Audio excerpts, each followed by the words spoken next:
சிறகடிக்காசை சீரியலில் எப்படா இந்த முத்துவுடைய ஃப்ளாஷ்பேக் சீக்வன்ஸ் வரும் அப்படின்னு ரொம்ப காலமாக எல்லாரும் எதிர்பார்த்துக்கிட்டு இருந்தோம். ஆனால் இப்போ ரொம்ப நாள் ஆகி அது இழுத்து கடைசியில் இப்போ நீங்கள் காமிச்சா என்ன காமிக்காட்டி என்னங்கிற நிலைமைக்கு எல்லாரும் வந்துட்டாங்க போல்.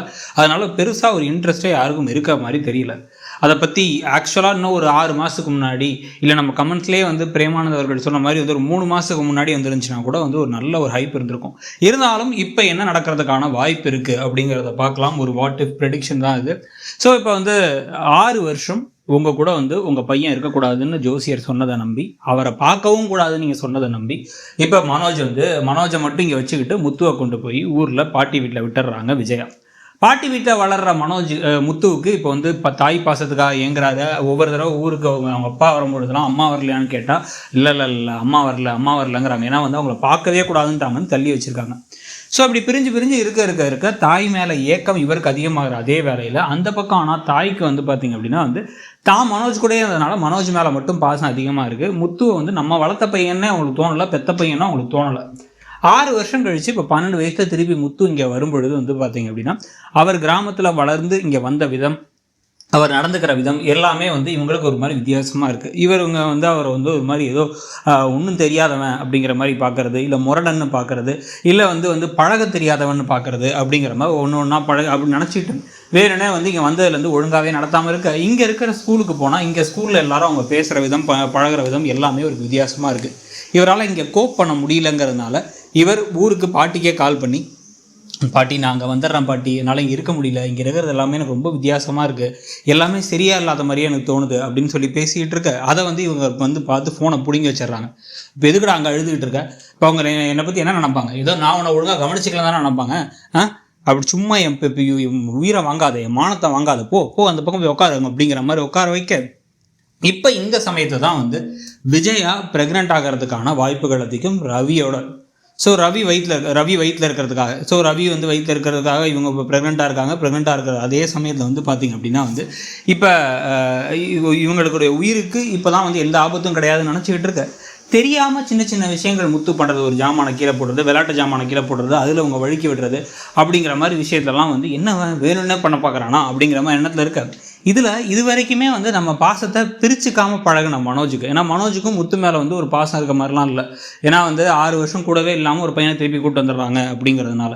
ஸோ அதனால அவர் என்ன நினைக்கிறார் அப்படின்னா, தாய் பாசம் நமக்கு மட்டும்தான் வரணும், இவனுக்கு அட்டென்ஷன், இவனுக்காக ரொம்ப கவனிக்கிறது அப்படிங்கிறலாம் பண்ணக்கூடாது அப்படிங்கிறதுக்காக பழி வாங்குற மாதிரி விஷயங்கள், வேணும்னே முத்துவை காயப்படுத்துகிற மாதிரி பேசுறது, ஸ்கூலில் கிண்டல் பண்ணுற மாதிரி பேசுறது, மற்றவங்க கிண்டல் பண்ணால் ஒரு அண்ணனாக போய் அவங்கள காப்பாற்றாமல் இவரை நோகடிக்கிற மாதிரி விஷயங்கள் பண்ணுறது.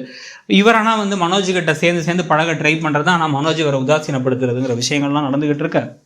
இப்போ இதில் அந்த குழந்தையும் பிறந்துருச்சு அப்படின்னா, அந்த குழந்தை சின்ன குழந்தையாக இருக்கும் பொழுது, ரவி சின்ன குழந்தையாக இருக்கும் பொழுது, இப்போ ரவிக்கு ஏதாச்சும் ஒரு விஷயம் சின்னதாக தெரியாமல் நடந்துச்சுன்னு வச்சுக்கோங்க. இப்போ அந்த கண்ணாடி பூக்கள்னு ஒரு படம் இருக்கும், பார்த்திபன் சாரோடைய படம். அந்த படத்தில் அண்ணனே அந்த குட்டி குழந்தைய நமக்கு பாசம் நம்மகிட்ட பாசம் பிரியுதுங்கிறதுக்காக கொல்ல ட்ரை பண்ணார்னு சிறுவர் சீர்திருத்த பள்ளியில் போட்டுருவாங்க. அதே மாதிரி ஒரு விஷயம் இங்கே நடக்கிற மாதிரி இருந்தால் என்ன ஆகும்? அதாவது முத்து தெரியாமல் செஞ்ச ஒரு விஷயத்த, மனோஜ் விளையாட்டுத்தனமாக பண்ண ஒரு விஷயத்தில், ஆனால் அந்த குழந்தைக்கு ரொம்ப முடியாமல் போயிடுச்சு. இப்போ ரவியே சின்ன குழந்தையாக இருக்கும்போது ரொம்ப முடியாமல் போயிடுச்சு, ஏதோ பிரச்சனை ஆகிடுச்சுங்கிற தருணத்தில் இப்போ அந்த ஒரு குழப்பத்தில் விஜயா இருக்கும் பொழுது இதை செஞ்சது முத்து தான் அப்படின்னு மனோஜ் சொல்ல. ஆனால் ஆக்சுவலாக அதை செஞ்சது மனோஜாக இருக்க. ஆனால் அவங்க என்ன இப்போ உனக்கு பழக தெரில, ஏற்கனவே ஒரு மாதிரி முரட்டு பயலாக இருக்க, இதில் என் பிள்ளையை கொல்ல வேற பார்க்குறியா, கொலகார பாவி, என்னதை தான் சொல்லி கொடுத்தாங்களோ தெரில உன் பாட்டி அப்படின்னு சொல்லி இவர் மேலே வெறுப்பை காமிக்க. இவருக்கு இதெல்லாம் ஒரு மாதிரி ஷாக்காக இருந்து, என்னடா இப்படி பேசுகிறாங்க நம்ம அம்மா அப்படின்னு சொல்லிட்டு அழுதுகிட்டு இருக்க. அந்த சமயத்தில் இவர் பண்ண விஷயத்துக்காக சிறுவர் சீர்திருத்த பள்ளியிலேருந்து ஆட்களை வர வச்சு அரெஸ்ட் பண்ண கூப்பிட்றாங்களா அப்படிங்கிறது ஒரு கேள்வி. ஸோ இப்போங்களாம் பக்கா நின்று அவங்க நேராக இவர் பிக்கப் பண்ணிட்டு போகிறதுக்காக வர அரெஸ்ட் பண்ணி கூப்பிட்டு போகிறோம் அப்படின்னா முடியாதுன்னு இவர் கெஞ்சி கதறி, நான் போகலை, நான் எங்கேயுமே போகலை, நான் ஊருக்கு வேணால் போயிடுறேன் பாட்டியோட அப்படின்னு சொன்னாலும், இந்த பக்கம் அண்ணாமலையும் கெஞ்சி பார்த்து தயவு செஞ்சு வேணாங்க, விட்டுருங்கன்னு சொல்லி சொன்னாலும் கூட அது எதையுமே கேட்காம கடைசியில் எதுக்குங்க அவனுக்காக கெஞ்சிட்டு இருக்கீங்க, அவன் கிடக்கிறான், இவெல்லாம் நம்ம பையனே நம்ம வெளில சொல்லிக்கிறது நமக்கு அவமானம், அவனை கூட்டு போகட்டும் அப்படின்னு சொல்ல, பாரு பெத்த அம்மாவே சொல்கிறாங்க, அப்புறம் என்ன அப்படின்னு சொல்லிட்டு இவரை அரெஸ்ட் பண்ணி கூட்டு போகிறது. கூட்டு போய் சிறுவர் சீர்திருத்த பள்ளியில் வச்சிருந்து திருப்பி இங்கே வந்ததுக்கப்புறமா இவரால் நார்மல் ஸ்கூலில் படிக்க முடியாமல் நார்மல் ஸ்கூலில் படிக்க ட்ரை பண்ணி சேர்த்து விட்டாலும் கூட அங்கேயுமே வந்து இவருடைய முரட்டுத்தனமும் இவரோட படிப்பே மொத்தமாக நின்று போயிடுறது அப்படிங்கிற விஷயங்கள் நடக்க வாய்ப்பு இருக்குது. ஒரு பக்கம் வீட்டில் நடந்த குழந்தைய அந்த ஒரு பிரச்சனை இல்லை அப்படின்னு வச்சுக்கிட்டா கூட அப்போ ரவி பிறக்கிறதுக்கு முன்னாடியே கூட இங்கே திருப்பி முத்துவை கூட்டு வர ஸ்கூலில் ஒரு பிரச்சனை நடந்து ஸ்கூலில் வந்து யாராச்சும் மனோஜை வந்து அடித்தாங்க, இல்லை மனோஜ் வந்து வம்பு பண்ணதில் மனோஜை யாராவது தாக்க வந்தவங்கள எங்கள் அண்ணனை யாராவது அடிக்க வரீங்க அப்படின்னு இவர் காப்பாற்றுறதுக்காக போய் முத்து ஏதாச்சும் பண்ணி அந்த பையன் கீழே வந்து அடிபட, ஆனால் வந்து கடைசியில் வந்து மனோஜுக்காக இவர் எல்லாத்தையும் பண்ண, ஆனால் மனோஜ் வந்து ஆமாம்மா இவன் தான் அடித்தான் அவனை தள்ளி விட்டான் அப்படின்னு சொல்லிட்டு அப்படியே பிறல் சாட்சியாக மாறி அந்த பழி வந்து முத்து மேலே விழுந்தது தான். ஸோ முத்து ஒரு பாசத்தில் அண்ணன் மேலே இருக்க அக்கறையில் செஞ்ச விஷயத்த அவங்க அண்ணனே திசை திருப்பி விட்டு ஒரே கல்லில் ரெண்டு மகங்கிற மாதிரி இவருக்கு பிரச்சனையான ஆளை முத்துவை விட்டு அடிக்க விட்டு திருப்பி முத்துவையும் கோத்து விடுறது அப்படிங்கிற விஷயத்த பண்ணுறாரா?